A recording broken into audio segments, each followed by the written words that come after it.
Assalamualaikum warahmatullahi wabarakatuh. Berjumpa lagi di Matematika Asik, saatnya belajar matematika. Pada kesempatan kali ini, kita akan mempelajari mengenai tabel distribusi frekuensi, yaitu untuk data berkelompok, di mana tabel ini sangat membantu sekali bagi kita dalam menyajikan data. Misalnya kita mendapatkan data, misalnya ada 100 data, maka data itu tidak mungkin kita tulis dalam bentuk satu-satu. Ada yang misalnya dapat nilai dalam nilai ujian, misalnya ada yang dapat 30, 40, 50, 70, 35, 80, 90.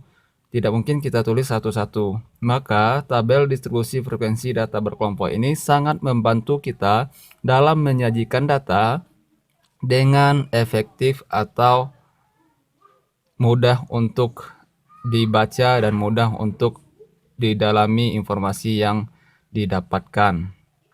Oke, langsung saja. Di sini udah ada materi mengenai tabel distribusi frekuensi data berkelompok, di mana dalam tabel distribusi data berkelompok ini frekuensi itu ada beberapa istilah atau ada beberapa unsur yang harus kita ketahui. Yang pertama ada yang namanya kelas interval. Kelas interval di sini dikatakan, kalau kita lihat pada tabel sebelah ini, ada A, B, C, D, E, F. Maka ini yang dikatakan kelasnya 1, 2, 3. Berarti ada 3 kelasnya. Jadi kalau dikatakan kelas interval itu ada A, contohnya itu A sampai B. Seperti itu. C sampai D, dan seterusnya. Dan E sampai F. Ada 3 kelas interval. Itu yang dikatakan kelas interval. Kemudian selain kelas interval ada yang namanya ujung bawah. Oke, kelas udah tadi ada 3 kelas. Kalau dikatakan ujung bawah atau ujung bawah kelas nantinya, yaitu yang berada sebelah kiri kelas intervalnya. Misalnya kelas pertama yang berada di sebelah kiri adalah A, berarti ujung bawahnya adalah A. Kelas pertama, kelas 2 ujung bawahnya apa? B, C. Oke, kalau ketiga ujung kelasnya adalah E. Seperti itu. Kemudian selain ujung kelas bawah ada ujung kelas atas. Ujung kelas atas ini merupakan lawan dari ujung bawah. Berarti kalau pada kelas pertama adalah A, ujung bawah, maka kelas pertama untuk ujung atasnya adalah B, kelas kedua adalah D, kelas ketiga adalah F. Seperti itu. Itu merupakan ujung atas.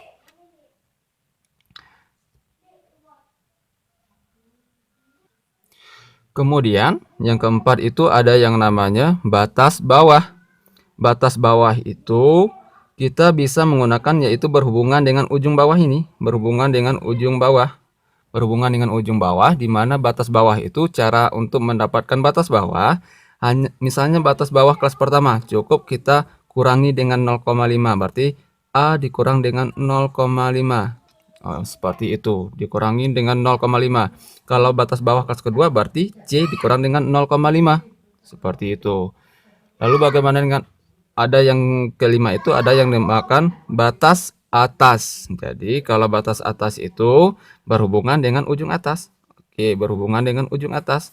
Kita lihat kalau ditanyakan ujung batas atas kelas pertama, berarti batas atas ujung atas kan B. Berarti B ditambah dengan 0,5. Kalau kelas kedua berarti D yang kita gunakan. D ditambah dengan 0,5. Itu untuk batas atas kelas kedua. Kalau yang ketiga berarti tinggal F ditambah dengan 0,5. Seperti itu. Lalu ada lagi yang dinamakan dengan titik tengah. Oke, kalau di titik tengah ini yaitu berarti misalnya kelas pertama titik tengahnya ada apa? Berarti untuk menentukan titik tengah ini bisa juga nanti itu dilambangkan dengan XI titik tengahnya. Kalau untuk ini berarti bisa kita tentukan dengan 1/2 A ditambah B. Berarti A ditambah B dibagi per 2. Atau ini sama dengan A tambah B dibagi dengan 2. Seperti itu. Itu untuk titik tengah. Nanti akan kita lihat pada contohnya.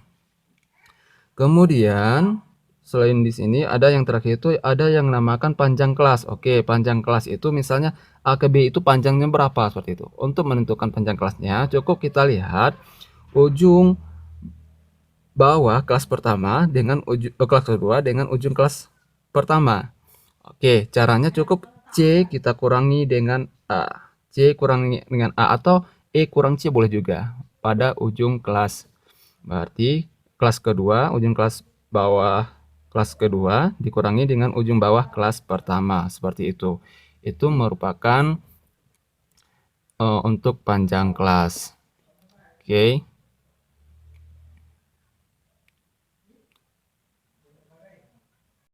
Kita lihat contoh di sini. Di sini udah disediakan tabel. Misalkan di sini nilainya adalah 31 sampai 40, 41 sampai 50, 51 sampai 60, 61 sampai 70. Oke, kalau misalnya dikatakan kelas intervalnya, berarti ini ada 4 kelas interval ya. 1, 2, 3, 4. Ada 4 kelas interval. Kalau ditanya misalnya tentukan ujung bawah kelas pertama, berarti ujung bawah kelas pertama itu ujung bawah. Oke, kita misalkan ujung bawah itu dengan UB yang kelas pertama itu. Kelas pertama adalah 31. Kelas kedua adalah 41 dan seterusnya seperti itu. Kemudian kalau misalnya ditanyakan batas bawah. Kalau ditanyakan batas bawah, berarti yang kedua batas bawah. Oke, kita BB, batas bawah kita misalkan dengan BB, berarti batas bawah kelas pertama yaitu 31 dikurang dengan 0,5, berarti sama dengan 30,5. Itu merupakan batas bawah kelas pertama. Kemudian oke, untuk lebih jelasnya boleh teman coba untuk mencari batas bawah. Oke, batas bawah dari kelas keempat. Berapakah batas bawah kelas keempat? Boleh dicari, nanti jawabannya ditulis di kolom komentar, nanti akan saya koreksi benar atau salahnya. Batas bawah kelas keempat, silahkan dicoba dicari.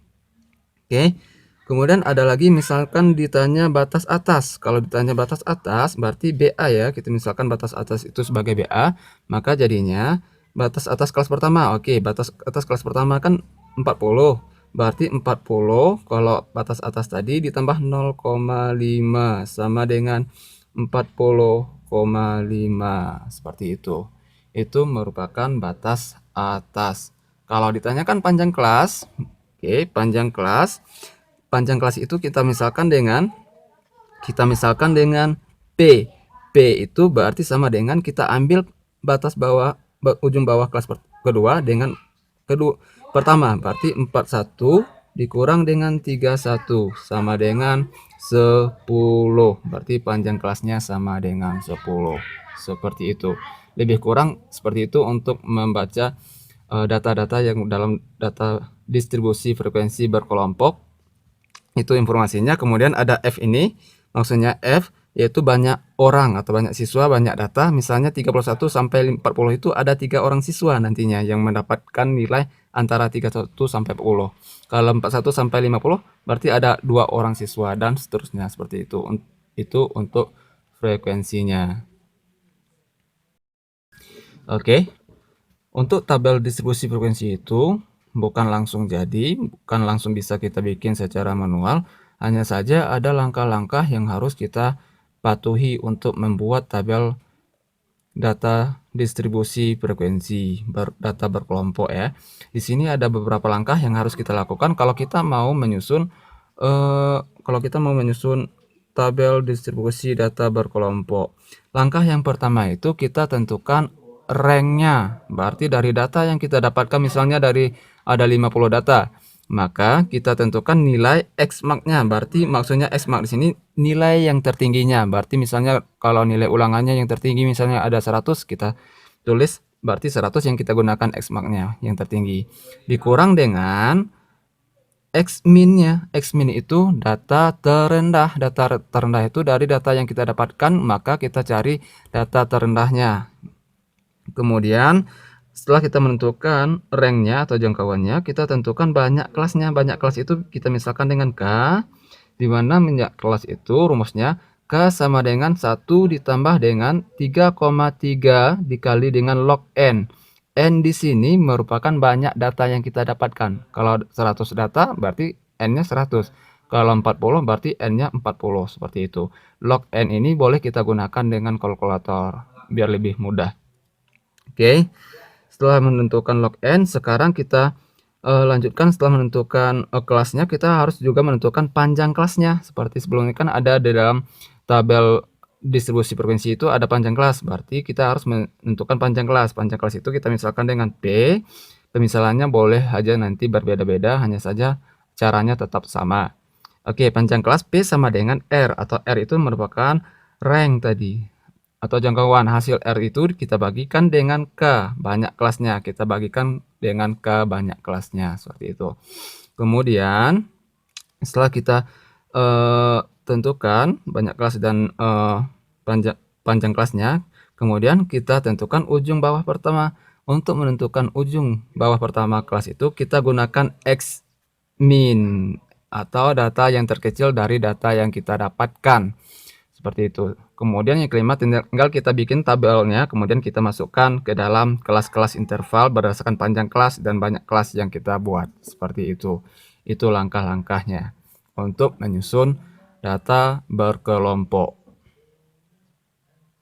Oke, untuk lebih jelasnya kita lihat saja di sini udah disediakan data mentahnya yang akan disusun ke dalam data frekuensi frekuensi. Oke, di sini ada beberapa data nih. Kita hitung 1 2 3 4. Kita hitung ke kanannya 1 2 3 4 5 6 7 8 9 10. Berarti ada 40 data. Ada 40 data di sini yang akan kita susun ke dalam data distribusi per kelompok. Dari data ini kita harus menentukan informasi-informasi yang akan membantu kita. Yang pertama itu kita harus menentukan ranknya, seperti langkah yang kita telah dijelaskan tadi. Yang pertama langkahnya itu kita harus menentukan ranknya. R itu sama dengan X.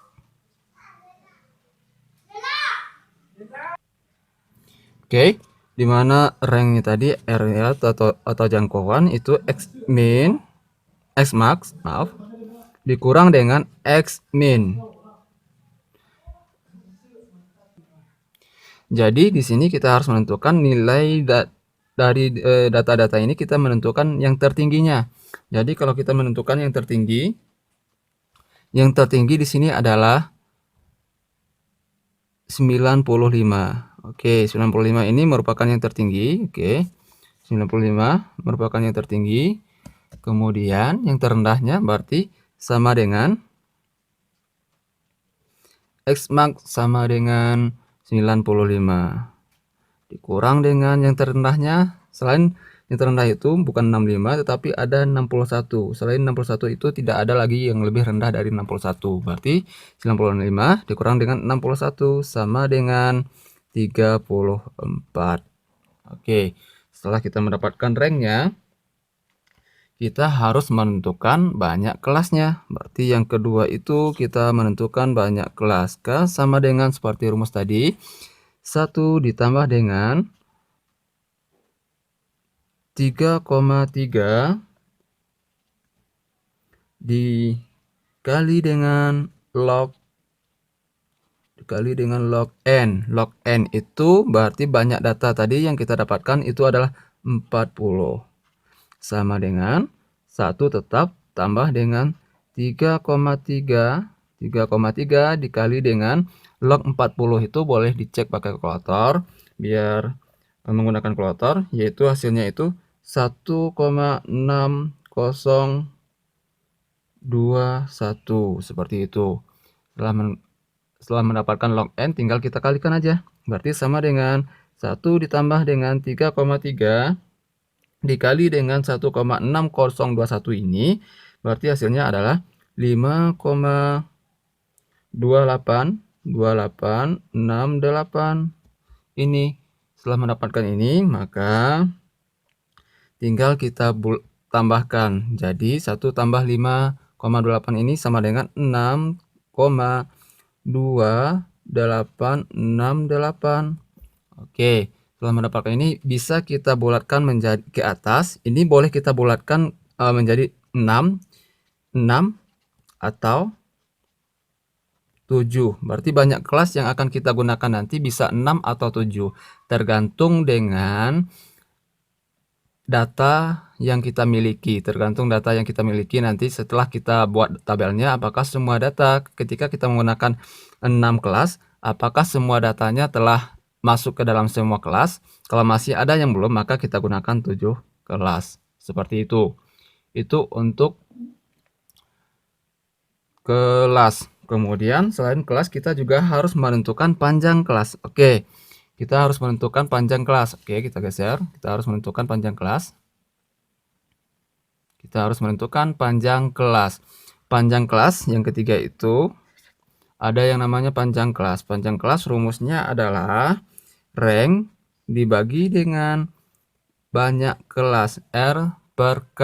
Berarti R tadi kita dapatkan 34, oke. 34 dibagi dengan K-nya. K-nya kita pakai aja yang banyak, karena kenapa kita menggunakan banyak? Agar semua data itu dapat masuk di dalam tabel distribusi. Berarti 34 dibagi dengan 7 sama dengan, oke, 34 dibagi 7 itu sama dengan 4,86. Ini kita bulatkan menjadi 5. Oke. Berarti panjang kelas yang kita gunakan adalah, oke, kita geser. Panjang kelas yang kita gunakan adalah 5. Oke, tinggal sekarang kita membuat tabelnya.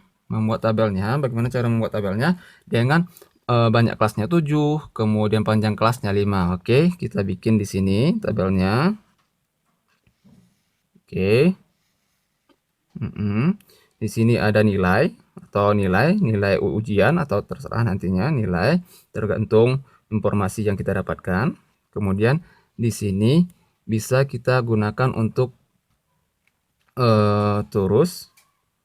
Kita gunakan untuk turus. Oke, turus itu kayak pemilihan pemilu itu 1, 2, 3 hitung kayak gitu. Turus. Kemudian di sini ada frekuensi seperti itu. Oke, pertama nilai. Yang pertama tadi langkah keempat kita menentukan ujung bawahnya. Ujung bawah yang kita gunakan adalah yang paling kecil. Berarti 61. X-min-nya tadi 61. Sampai dengan, karena panjang kelasnya adalah 5, berarti untuk yang setelah 61 ini cukup kita tambahkan 4. Karena panjang kelasnya 5 kan. Kita tambahkan 4 berarti 61 sampai 65. Seperti itu. Berarti yang bawah ini jadi 66. Coba kita tes ceknya. Panjang kelas kan 5. Berarti panjang kelasnya 66 dikurang dengan 61 kan 5 jadinya. Seperti itu. Kemudian berarti tambah 4 lagi di sini, yaitu 66 ditambah 4 sama dengan 70. Kemudian setelah 70 di sini berarti di sini 71 lagi. 71 sampai tambah 4 berarti 75. Kemudian ada 76 lagi sampai 80.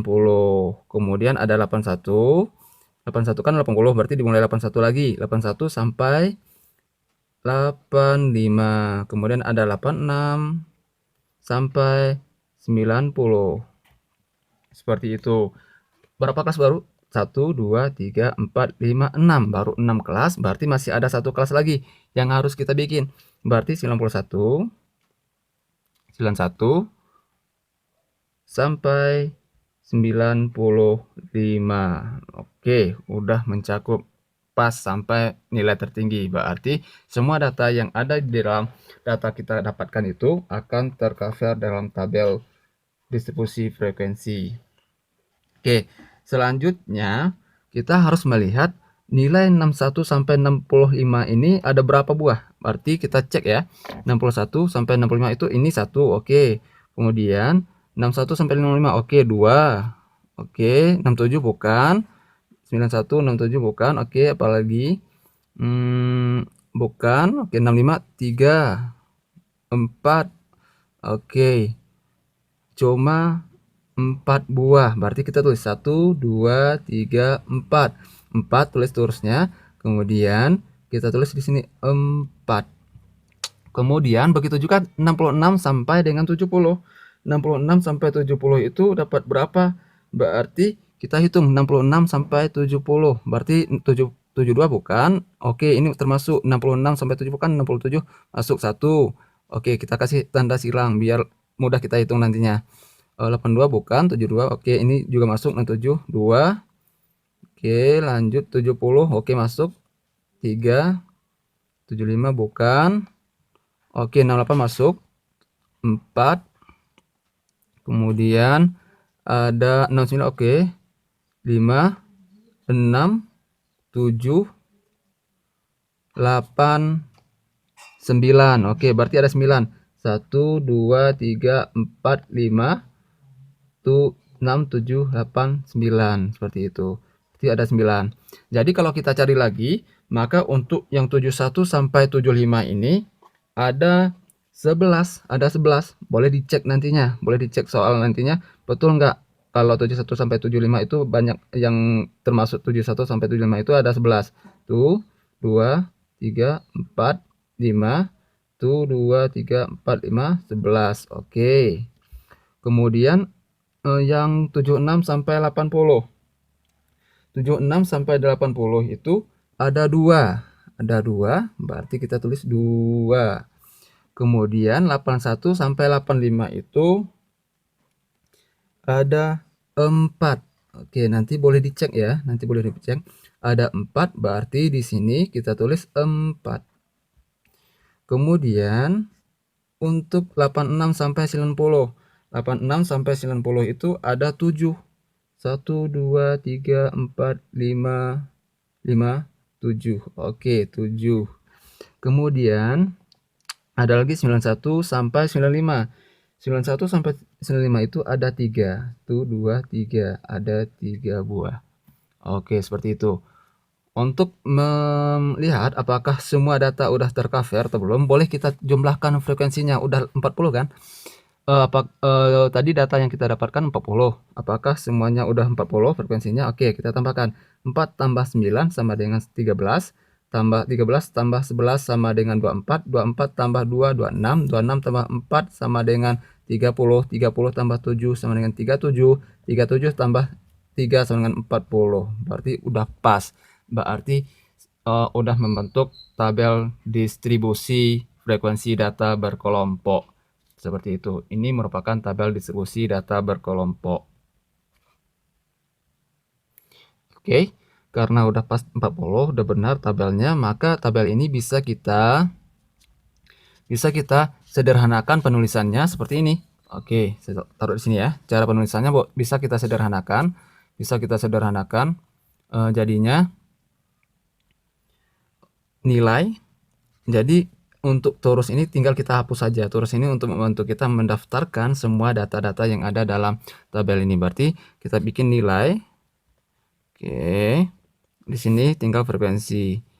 Tinggal kita tulis 61 sampai 65. Berarti 61 sampai 65 ini ada berapa tadi frekuensinya? 4. Oke.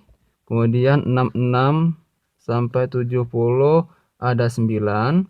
71 sampai 75 ada 11. Kemudian 76 sampai 80 ada 2. Kemudian ada 81 sampai 85 ada 4. Kemudian 86 sampai 90 ada 7. Dan 91 sampai 95 itu ada 3. Berarti udah terpenuhi semua. Berarti cukup seperti ini kita tulis. Oke. Itu merupakan cara menyusun tabel. Untuk lebih jelas lagi, di sini ada pertanyaan yang ingin saya sampaikan kepada teman-teman. Boleh dicoba menjawabnya di kolom komentar. Nanti akan saya komentari jawabannya. Jawaban pertama. Oke, yang pertama itu tentukan batas bawah. Oke, batas bawah BB dari kelas K3. Kelas K3 berapa batas bawahnya? Berapa batas bawah kelas K3? Berapa batas bawah kelas K3? Kemudian tentukan yang kedua nilai tengah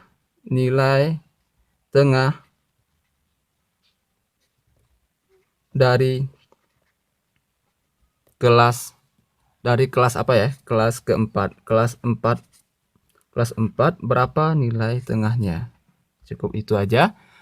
Batas bawah kelas ketiga dan nilai tengah dari kelas keempat berapa? Boleh dijawab di kolom komentar.